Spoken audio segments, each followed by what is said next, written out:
Welcome to the MSDW podcast. I'm Jason Gumpert, editor at msdynamicsworld.com. On this episode, Jennifer Johnson, Avanad's North American Manufacturing Industry Lead, and Thomas Nall, Avanad's Global Manufacturing Industry Lead, share their perspective on what it means to be a modern manufacturer. This episode is sponsored by Avanad, and Jennifer and Tom share stories from the field on how Avanad is helping manufacturers move the needle when it comes to data, technology, and innovation. Okay, well, I am here with Tom Nall and Jen Johnson. Welcome to both of you. Thanks so much for joining me today. Yeah, thanks for having us. Absolutely. Thank you. I thought we could just start with some introductions for our listeners. Jen, do you want to go first? Sure, happy to. So Jen Johnson talking to y'all from Sarasota, Florida today. And my role here at Avanad is our North America Manufacturing Lead. That means I specialize in business applications for manufacturing-centered companies. So business applications can include ERP, CRM or digital sales and services, field service, and then also data and analytics, the Power Platform, and modern workplace technologies. All right, welcome. Thank you. Tom? Yeah, so my name is Tom Nall. I'm the Global Manufacturing Lead for Avanad. Like Jen, do quite a bit of work with the business applications, but I also work with really the entirety of the Microsoft suite of solutions and identify how to best deploy those to help our manufacturing clients. Excellent. Well, I'm excited to really get into the conversation here. I know that you position the needs of manufacturers, but in a range of ways, as you were just sort of alluding to.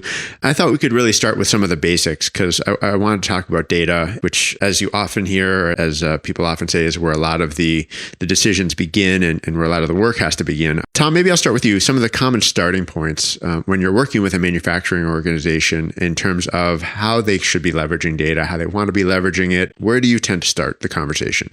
Yeah, so it's a great question, and really there's maybe a few starting points, right? And I think that one of the things that we see in companies who really get data right is they do a couple of things. One of those is they have a plan in place, right? And they have a plan in place that allows data to be gathered, to be organized, and then visualized and distributed consistently across the entire organization. So they're not doing things in silos, not doing things in piecemeal. So the first thing we see is what's your data strategy and what's your data structure look like? And how is that consistent across your organization? Another absolute critical component is, data is all about enabling people to make better decisions, enabling people to make decisions that drive efficiencies in the business. And oftentimes, we make the projects a little too focused on the collection of data, then how are we going to utilize that data? So when you're putting that strategy in place,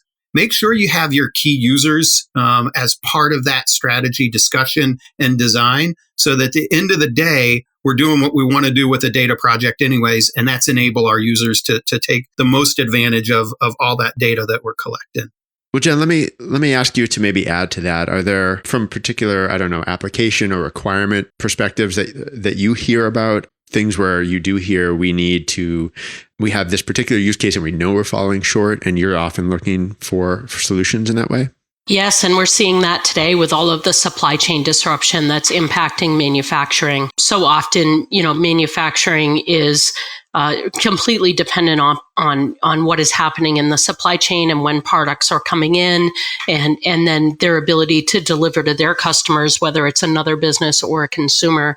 And the breaks that we're seeing, in supply chain with bringing things into port are impacting the ability for our facilities to manufacture and then also impacting their ability to deliver to their end customers. But, here in 2021, the concept of a customer just not knowing when their product is going to arrive is completely foreign to us in an age of modern technology. So having that connected ecosystem when I do have a disruption, whether it's a delay or an acceleration upstream in my supply chain, that I can respond and react to that within my manufacturing facility and keep my customer informed really is completely dependent upon me being a data-driven organization and having all of the different data components and throughout my ecosystem completely connected so that my buyers are not working, in a bubble that's separate from my manufacturing plant, that is separate from my customer service. And that's really where we're seeing manufacturing headed, is it's not a division, it is part of the larger ecosystem. And a term that I still like to use often that's been around for a while, one version of the truth. And I might just add, Jen, I think that's a great point, right? And especially today, we're seeing there's so much disruption around your supply chain. So, understanding how to build resilience and redundancy into your supply chain is all built on data. So that's a huge topic of conversation and a huge area of interest with manufacturers. But manufacturers across the board are also, supply chain is important, but most of them are looking at similar metrics when they measure their business. They're looking at equipment effectiveness. They're looking at yield. They're looking at supplier performance as part of that supply chain. So, that's always, when you talk about a starting point, we can always say, if you haven't defined an absolute use case or business outcome you want to drive, what are your key measurements? And let's start there and figuring out maybe which ones we want to look at and figure out if we can improve. Tom, you've mentioned a few of those examples just now, but I know you've also talked about like standardization of data. Does that factor in when you look across the supply chain?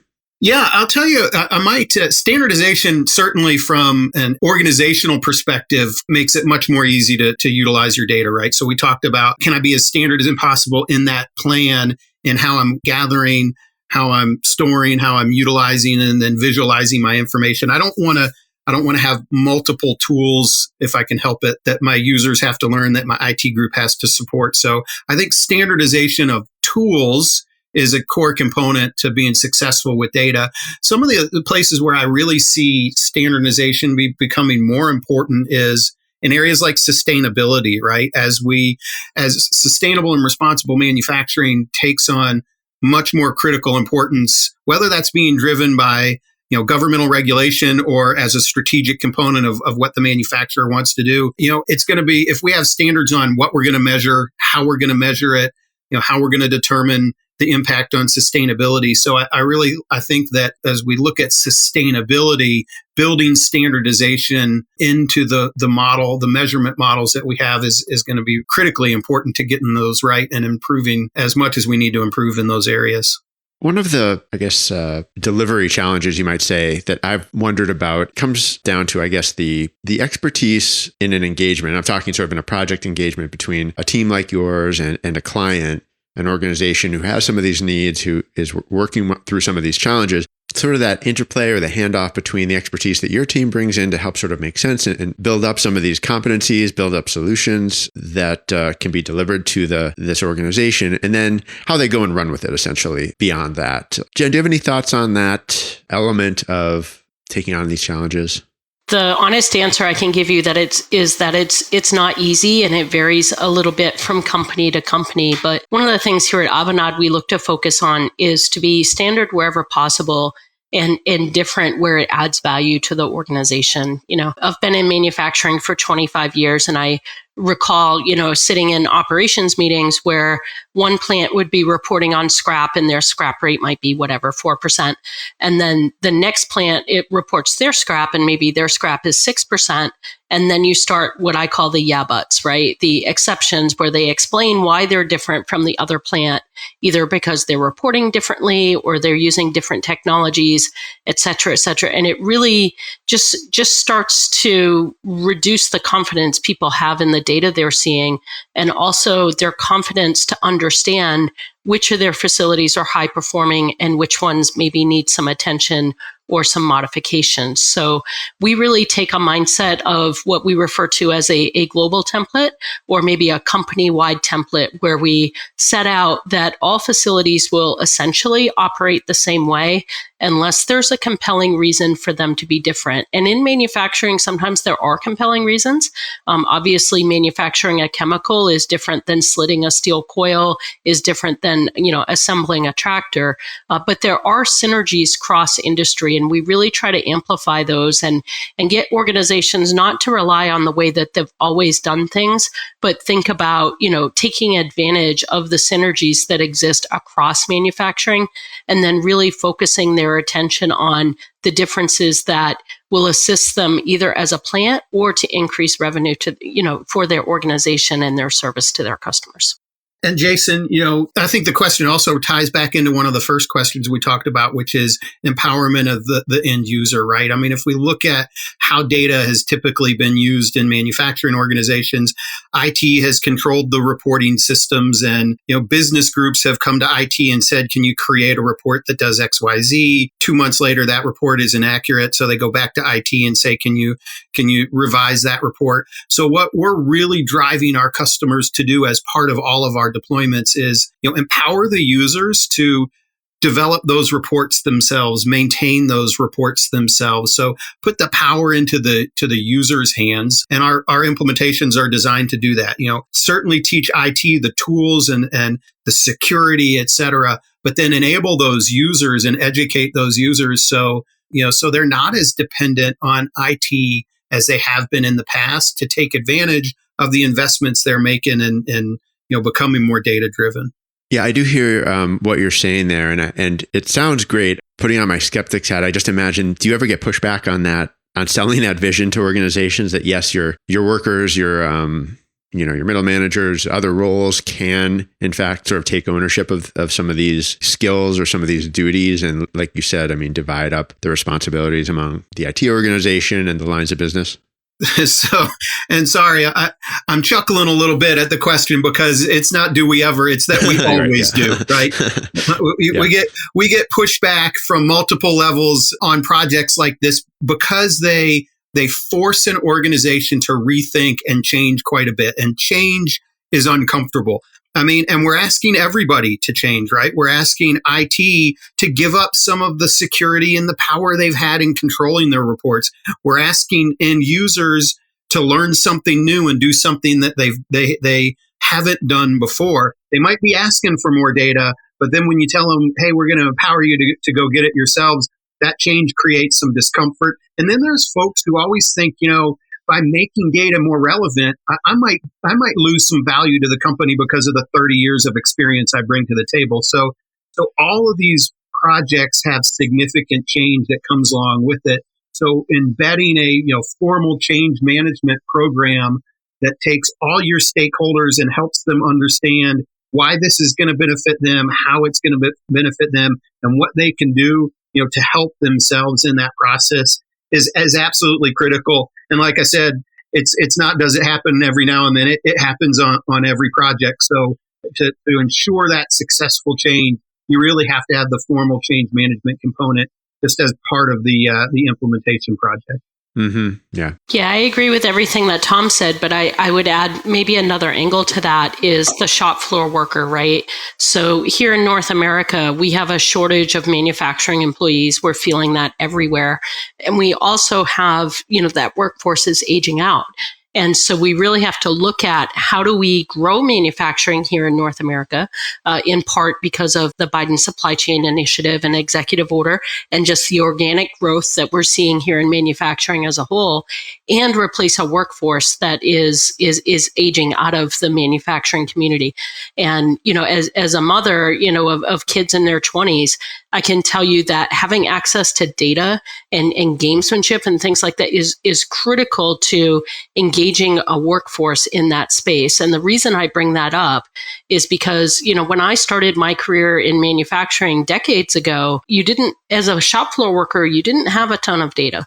I was building stuff to stock, and, is the customer happy or unhappy? I don't know. I was measured, against the number of pieces that I was supposed to produce each day. And that was kind of about it. And getting data out into the shop floor so that employees understand the difference they're making, the contribution that they're having and how that's impacting, their ecosystem is a trend that I think we will see continue to grow when we talk about data transformation for manufacturing. I think that will really start filtering into and being very responsive to what does big data mean, not just to, your management and leadership team to make operational decisions, but to the engagement of your shop floor and your manufacturing community. Does the use of data and I guess the skills to actually use data, do you see that as something that is an evolving part of what some of the roles are on the shop floor that maybe hadn't been before? And I mean, to me, that it just sounds like one of those areas where there's a real possibility for, skill growth or for career advancement that perhaps just didn't exist, like you were saying, when there was just a real lack of data. Yeah, it certainly can be. And I think we see interest in that. The younger workforce, has most of them already have strong computer skills coming into the workforce, and they may have an interest in that or they may not. But just, being able to understand, as a warehouse, picker packer, red light, yellow light, green light on how I'm trending on my picks for the day, things like that. What is our company's net promoter score? How, hey, I switched from wood pallets to recycled composite pallets. What difference did that make to my company in their spend or in their measurement against, the UN sustainability initiatives? Without data reaching the shop floor, I don't know the answer to any of those things. And to be able to do all of those things, whether they're simple or wildly creative, is completely dependent upon having data that's reaching out to the shop floor. So I think the ideation of what information shop floor employees want to see that is informative but not disruptive to their workday, and modeling what that could look like is a great opportunity for people to become engaged. And certainly as I reflect on my career, as I mentioned before, I started on the shop floor and then became interested in supply chain and eventually in technology and consulting. So it's definitely a viable career path. And I'm here to tell anybody that wants to hear about it how to do that. Well, I wanted to shift gears a little bit because I know that you both and your team has done significant work on IoT, and it's an area where I'm always interested to learn what the state of the art is, what the most modern updates are that are coming to that area. Maybe I'll start with you, Tom, on that. When it comes to modernizing IoT, what are you seeing with your clients today? It's interesting because I think what we're seeing, and I'm almost going to call it like a merging of technologies, right? So IoT is obviously all about connectivity, but then what am I doing with it with things like artificial intelligence and machine learning on top of that? Or what I've seen really, especially recently, is how am I combining IoT and gathering that information on the shop floor with things like digital twins to make, better use of it. And one of the stories that I share pretty frequently, which I thought was just a powerful example of that, is a client is a major food producer, and packaging yield is one of their biggest challenges, and especially providing consistency across that packaging. One package might have two more pieces of candy in it than the next and the next and the next. So being able to collect the data from those machines, model it in a digital twin, allowed them to determine what was causing packaging inconsistencies and drive massive savings across their entire business. So when I think of the trends that we're seeing in data collection and data usage, it's really now that we're, for 5-10 years, we've been telling manufacturers, go collect everything you can, IoT, and they've been doing it, right? And now the next big thing is let's really start leveraging that through things like machine learning, digital twins, et cetera. Can you talk a little more about what really a digital twin can help with, what you aim for when you're building out a digital twin or an initiative to manage them? It's a great question, and I'll be a little bit ambiguous in the answer, right? Because it can really be so many different things, and I think that's one of the, digital twin is a hot new technology, and we're asked almost daily from our manufacturing clients, how can I leverage a digital twin? And it could be any number of ways, right? It could be that packaging yield example I gave. It's very powerful in things like predictive maintenance and determining the effectiveness of machines on my shop floor. I can create a supply chain twin to do digital twin analysis on my supply chain that take in what happens if we have another blockage in the port? What happens if there's a hurricane, whatever. So all that supply chain planning. But I think the absolute key is, as we tell our customers too, is let's first of all identify those use cases. What are the biggest either challenges I have as a company or in initiatives I have that I'm trying to achieve that are going to make me successful? Let's go look at those and determine, what the best use of a digital twin to help solving those is. And then the other is kind of step back and let's do a real maturity assessment, right? And a capabilities assessment. So everybody loves the videos they see of a digital twin and a hologram or a 3D representation of a factory or a line or whatever it might be. The reality is most manufacturers aren't to that capability yet. So let's identify what your capabilities are from a technology perspective, from an in-house skill set, from a resource investment perspective, and then pick that use case that you're going to get the most bang for the buck for. So I don't know, Jason, does that help answer that question for you? I think so. I mean, it sounds like it's a concept and a set of technology that can be highly proprietary, highly strategic when used in a way that benefits a company's goals. Yeah. Perfectly said. Yeah. Well, I want to also just get your input, each of you, on just other emerging technology that you're really optimistic about, excited about, things you've perhaps already had your hands on that you think has a lot of promise for the future in a broader sense. Jen, do you have any thoughts there? I do, and I would probably start with remote guides and chatbots, reducing the cost of, along with other technologies like digital twin and predictive maintenance, reducing the cost of fixed break and bringing technicians into facilities. So if you think of some of our larger manufacturers, conveyors, auto manufacturers, CNC machine shops, when a machine is down, that is huge revenue that's lost in a very short period of time, right? And historically, there's highly specialized people who know how to come in and repair that equipment, and there's a tremendous cost associated with that. So you're talking about flying potentially a technician in at a high hourly rate, and now with using things like remote guides, that technician can be sitting at a computer in Iowa advising somebody in Tampa of exactly how to fix that machine and being able to see what they see. So not only does it reduce the travel costs, but it also reduces the time to respond to that. And when you layer on top of that things like predictive maintenance and some of those analytics that Tom just mentioned through digital twin, you can A, reduce the number of true break fix incidents that you have, and B, be able to be much more highly responsive to those incidents, whether they're within the four walls of your manufacturing facility, or you can carry that same technology out to the field for fixing your equipment. So say you manufacture industrial equipment that's used on job sites and you provide warranty services, you can use that same technology to reduce your warranty costs, servicing your customers out in the field. It's really neat. Let me put you on the spot a tiny bit on that one. So the closest thing in the Microsoft ecosystem would probably be like the Dynamics 365 Guides solution, which uses HoloLens and allows you to build out some of the things you've described. Is that solution something that's ready for the field that you've seen in use, or is it going to be a matter of really suiting each business individually? Yeah. It's ready. And, so remote guides and HoloLens is probably, part of the more advanced side.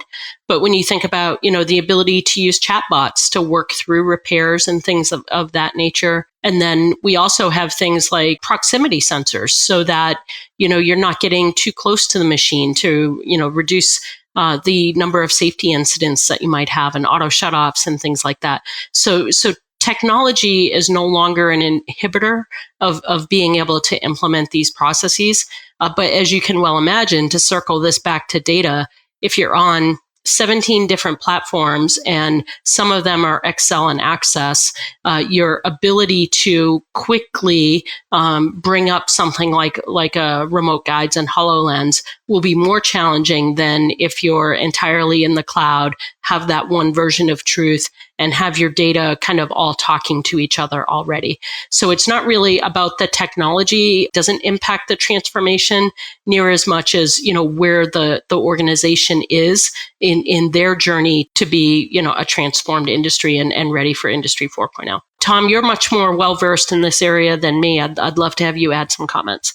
Well, I will, and I appreciate it, Jen. But I think you're spot on. Extended reality and things like from the Microsoft ecosystem guides and remote assist, whether it's leveraging the HoloLens or even a phone or a tablet, we're doing projects every single day, ranging from getting the right technician to the right place at the right time, to guided inspections of equipment, to remote audits. If I have to do a supplier audit, for example, if I'm in the automotive industry, instead of going on site doing those remotely. So we're seeing a lot there. I may, and Jason, you may tell me to be quiet, right? But I'm going to kind of circle back to this combination of technologies, and using more technologies than just a single one is where it's really powerful. And I'll tell a quick customer story that I think is an amazing example of this. So at the start of COVID, right, the National Health Service in the UK, they did an analysis and said, we have a massive shortage of ventilators that we're going to need to keep people alive if our predictions on infection rates are right. So we've got about 8,000. We think we need 30,000, but our capacity right now to build them is limited. We can't build anywhere close to 8,000. So they selected a couple of ventilator manufacturers and then issued a challenge, right? And said to the manufacturing community, help us figure out how to build 30,000 of these. And several, fantastic manufacturers stepped up and said, we're glad to help, but, we make jet engine parts or we make car parts. We don't know how to build ventilators. So as part of the project, guides and remote assist were used to create flows on the HoloLens to teach technicians how to build the ventilators. A digital twin was put in place that made a virtual representation of the work cells from the two manufacturers that were selected. The supply chain piece was handled by a massive control tower and dynamic solution to make sure the right parts were coming to the right places at the right time. And within a matter of weeks, there were 3,500 workers who had never built a ventilator before building ventilators, and they made 28,000 ventilators over the course of the 12 weeks of the program. So when you combine these technologies with a business purpose, you can see amazing results. So I think that's a really cool story to share, right? But then as far as for me, maybe for some specific technologies that I'm excited about, I really like computer vision, especially around things like quality control, right? Using a camera and machine learning and artificial intelligence to take a picture of, one customer it's a weld, another is there consistency across tiles? So using the intelligence of computer vision to improve my quality, and most importantly, identify quality issues early on in my process before I have to rebuild down the line if I notice it, before it gets out into the field where it's impacting customers. So I really like computer vision. And then another use for it, right, is in inventory control. Inventory is always a challenge for customers. And, we have a client that's using computer vision and drones to count materials in hard to reach places in their warehouse. So that's one of the, I guess, from a pure technology perspective, I really like computer vision and its capabilities, especially around quality and inventory. Great, thanks. Yeah, and just to go back to the ventilator challenge, I mean, one of the things that makes me think about, and you can tell me if this is on track or not, but in that sort of high urgency, stressful situation, being forced to sort of think of new ways to move through some of those business challenges, does that then, in your view, sort of help guide some of these manufacturers on how they could approach product development or manufacturing processes perhaps in the future from what they came away with sort of proving out in that particularly difficult situation? Yeah, absolutely spot on. And, unfortunately, COVID has been a catalyst, especially for forcing companies to reevaluate how am I doing things like designing products? How am I doing things like skilling, upskilling, reskilling workers? Again, we've talked a few times about making sure we have the right capabilities at the right place using remote assist. So really, really had a rethink for manufacturers around kind of, say the two most obvious areas are using things like extended reality in the areas I just mentioned. And then Jen talked earlier about, what are we doing to build that resiliency and redundancy into our supply chains? And how am I thinking about supply chains and evaluation of the weaknesses in my supply chains totally differently than I was before? I wanted to get both of your views on just looking to the future too. I try to work that into most conversations. When you listen to manufacturers today, Jen, do they want to talk about the future? And, one thing that's top of mind, I think maybe just as we're talking now, is Microsoft's push on sustainability. And I mean, that's obviously a broader push, not just them. Do companies want to talk about where the world is headed, where the industry is headed, where their businesses are headed beyond sort of the next data project? They do. And, not to be cute, but sometimes they need the AAA map, right? They need a triptych of how to get there. So they know where they are and they know where they want to be, but they recognize that that's not an overnight change. So what do I tackle first? And when you have so much interoperability, it's not like you can just push one lever and not expect other things to be impacted in some way. So oftentimes when they're really looking to transform how their organization works with data and how they service their customers, as so many manufacturers are, they're really looking for a guidance on how to roadmap that and what to tackle first, what will have the biggest impact, what can they afford, what will be least disruptive to their shop floor to start. There's always different things that are going on within the organization that may impact what they want to do first. So currently I'm working with a manufacturer that just took a big contract, and as part of that contract they had some deliverables to their customer that their current systems could not meet. And so we really had to pivot their roadmap in order for them to be able to bring in that contract. So we really work with manufacturing companies to understand where it is they want to go. We also, offer advice on industry trends and where we see the industry going through Avanade and Accenture as well, and then provide a roadmap of how to get there. But I think that, as we've all been in this space for some time, we can't plan too far ahead, right? In my opinion, at this point, for a manufacturer, there's probably not a rock solid 10-year roadmap that's not going to have any modifications to it, right? COVID has taught us that certainly, but just the rate of technological change and the number of competitors that are coming into the market.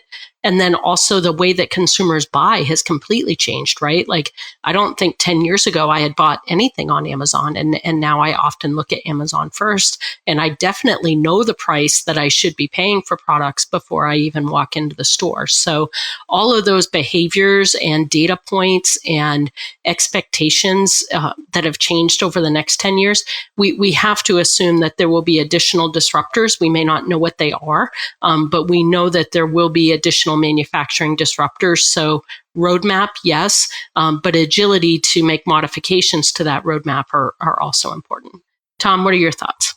I think you're exactly right, Jen. And we're asked frequently, our manufacturers approach us and their expectation is that we can help them identify what that manufacturer of the future looks like, right? I mean, they're experts at making what they make and servicing what they make or whatever it may be. We work with hundreds of manufacturers every day, so we get a much broader lens to what others are doing in your industry. What are best practices that you may be able to apply? And we're certainly asked for that, very frequently from our customers, and that's actually kind of one of my favorite parts of my job is to have those art of the possible and what's the future look like conversations, and then tailoring them specific to what that manufacturer does. One shift I've seen that's a little different, I think it's not uncommon that we've been asked for, what do we think about, XYZ from an industry best practices perspective, especially solving the biggest challenges that we see right now. One of those is acquiring and upskilling talent, right? That future workforce and how am I going to have the right one? But again, what's a little different is that we're frequently now being asked to take a technology first approach. So how can I leverage digital twin? How can I leverage 5G and blockchain and machine learning and AI? So, and that's okay. Obviously, what we ultimately want to do is solve the business problem with it. But it's okay to start with that technology first lens And we're being asked to do that much more frequently than we have been in the past. Is again, kind of start with the technology and let's map that to our biggest problems and see if we can fix and if not, move on to the next one. And to Jen's point, I think one of the reasons we're being asked that is because there are so many more new entrants. There's so much advancement in technology, whether it's new technologies or increases in the one that we have, that it's virtually impossible for our manufacturers to stay on top of all of that. And that's one of the things of value we can bring to the table is, we can vet those for you. We can understand how they're being applied in industry and help you think about how to apply those in your specific circumstances. Yeah, and I can imagine, you see these new capabilities emerging or new offerings, new services emerging and sitting out there in the world. I imagine a lot of people are thinking, I need to get a hold of this. I need to get my arms around it and at least understand what it could be doing for me if it's going to be helping my competitors. How do I get there as quickly as them or faster, right? Right. And, one of the things that we do here at Avanade that is really, I think, really interesting through our emerging tech group and a group that we have called Avanade Ventures is, we'll go out to the marketplace and look at providers of those new technologies, startups. Who should we be considering working with or introducing to our clients? And again, that we've got the ability and the scale to vet those that our clients just don't. So it exposes us to really new, interesting technology, and we can always stay ahead of the curve.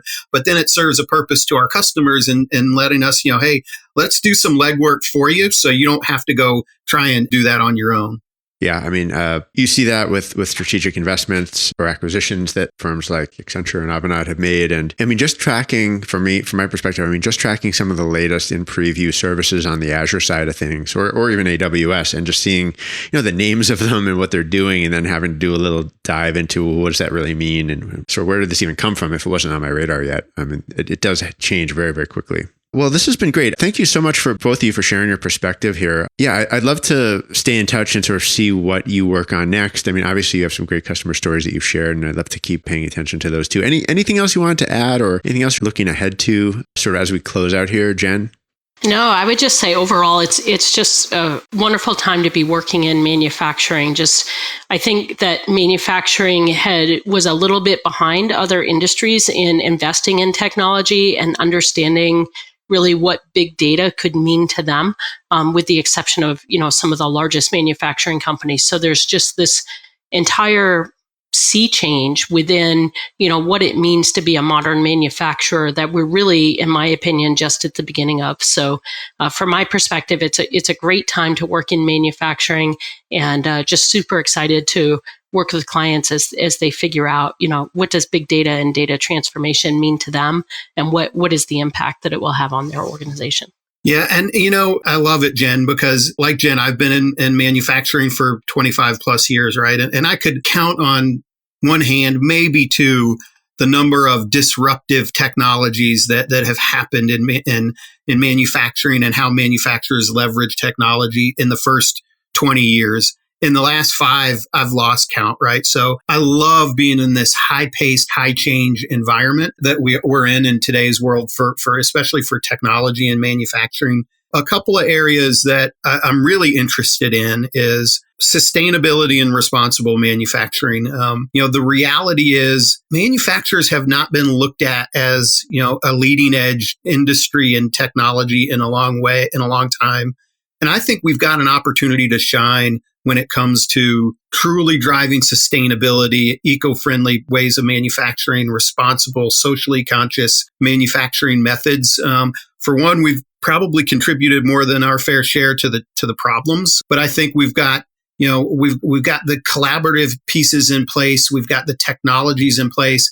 I think manufacturing can really take be on the leading edge of how we're truly driving sustainability and responsible manufacturing practices moving forward. So I'm excited about that probably more than anything else over the next couple of years. I agree, Tom. And I think one of the aspects about that is just measuring their success. I think many manufacturers that I've talked to are already making changes that impact sustainability, like sourcing closer to their manufacturing plant, reducing their overall inventory that they're carrying that they hadn't viewed through a lens of sustainability, but really should to be, getting their message out there. Obviously, there's a lot more to be done around sustainability than just reduction in inventory and transportation costs, but those count and they matter. And we need to get that story out there. All right. Well, Tom, Jen, thank you both so much for joining me today. This has been great. Yeah, thanks so much for having it. I've enjoyed it. Yeah, my pleasure. I enjoyed it as well. Thank you. This has been another episode of the MSDW podcast. You can connect with Jen and Tom on LinkedIn. And this message from our sponsor. Visit Avanade.com for more information on Avanade, the leading digital innovator, creating great experiences and realizing results for their clients through the power of people and the Microsoft ecosystem. And that's it for this episode. If you want to get in touch with me, you can reach me by email, jgumpert@msdynamicsworld.com. Please also follow us on LinkedIn and Twitter for all of our updates. Until next time, this is MS Dynamics World, signing off.